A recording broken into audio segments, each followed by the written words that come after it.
our topic for today is taking the power away from words. Taking the power away from words. Taking the power away from words. Now, when we speak about this particular topic, I want you to understand that since you exist, every other thing exists because you exist.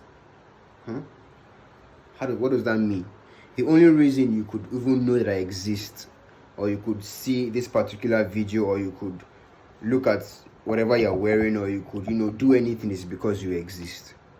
Whatever you do is because you exist. Whatever you say is because you exist. So your existence is what gives some things the visibility. Your existence gives things visibility to you. Your existence makes things exist because you exist. If you do not exist, there will be nothing in relation to you. But the moment you began to exist, then you could say, oh, this person that is speaking is called Isaac. This person is making a video. This person is wearing this clothes. Oh, this is my father. Oh, this is my mother. Because you exist, you could notice them. But if you do not exist, or you were not in existence at all, they will not matter. So when we now come back to our topic, which says taking the power away from words, the key word there I want you to note is power. And because you exist, right, your existence is actually power, because you could not exist if there was no power that gave you life. That life is power. That power is life.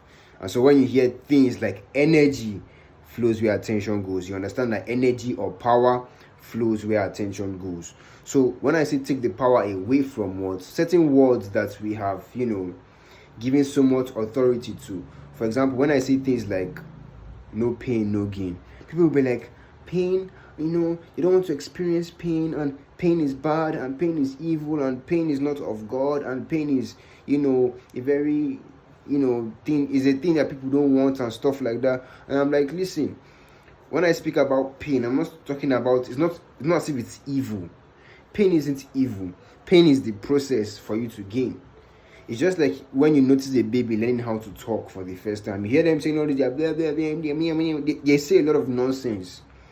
But it's that nonsense that they first say that now translates into me being able to speak to you like this. We all had our roots in that, blah, blah, blah, that babies always say. But it's those things that those babies say that now translate into us speaking as normal human adults that we are today. You understand? So even when I love using babies, because it's like that's where things start from. Even when they learn how to walk, right, they first start by crawling, and even when they try standing, they fall, and then they fall again, and then they fall again, but they keep on going, right? If you were to describe those events of the baby blabbering nonsense, you'll be like, why would that baby have to go through all that nonsense? Why can't the baby just start speaking normally? But that's where everything has its roots from, right? So when you take the power away from words, you understand that those things that you see as painful are things that are meant to teach you a lesson. When you see it as that thing teaching you a lesson, then you'll be like, I think I like this lesson. Like, you appreciate it more. Instead of seeing it as a curse, see it as the solution to your problem. Instead of seeing that particular thing as a challenge, see it as something that when you defeat, you will become stronger, So change the way you see things, and take the power, the negative power you have given to certain words, and make light of it, Make light of a lot of things, and don't take things too seriously. The more you take it seriously, the more it gives you this hard, rigid feeling. But when you are light, you're like a baby, you can easily learn. A lot of people don't really learn because they have this hard heart, and they have this, my way is right, and my way is the only right way. And because of that, they cannot really see from other perspectives, and they don't really know how to be fluid. They don't really know how to change based on new information. They would rather stick with the old information they know and be happy with it, that I know this, than to change their information so that they can make new decisions. New information, new decision. You understand? So with this information you have received today, understand that you have to change the way you see certain words. And it's just a group of letters, but then we have ascribed so much meaning to something from just a bunch of letters that we pronounce. We now give it this power. So somebody says you're stupid, you'll be like, I'm stupid, and then you begin to think of, like, it's just a group of letters, and the person is just trying to express their annoyance. The moment you give that particular person power by acknowledging what they said and allowing it to hurt you, then it will define you. But then if you just understand that it's just somebody expressing annoyance because you don't agree with what they say, and that's fine. You begin to take a lot of things lightly. That doesn't mean you take crap, but it just means that you will not really see a lot of reason as to why you should waste a lot of time doing a lot of nonsense.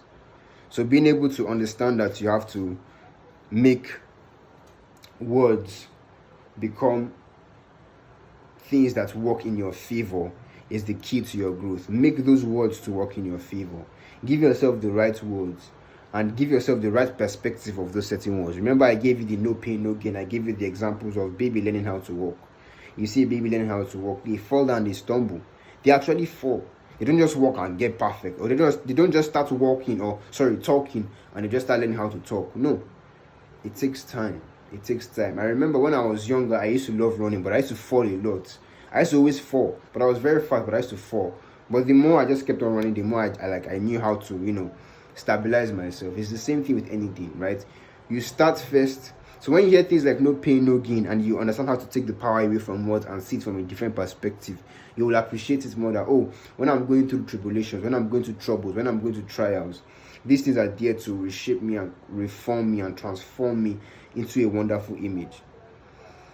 So this is why I really advise every single one of you that you should have a goal you would like to have, or you should have an ideal person you would like to be that is valuable. You know what is valuable to you. It may be that you're a sportster, it may be that you're an entertainer, it may be that you sell clothes, it may be that you I don't know, whatever you do, whatever it is that you do, have that ideal image of that person that you want to be and work towards it. But understand that when you're working towards it, you're going to face trials and tribulations and a lot of challenges.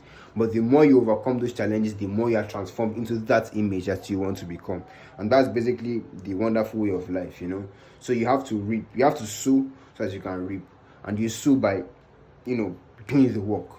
And sowing is not just planting the seed and leaving it. Sowing is also watering the seed, removing all the weeds away from the plant so that it can really grow. So I advise that you guys pay attention to this and apply this in your life today.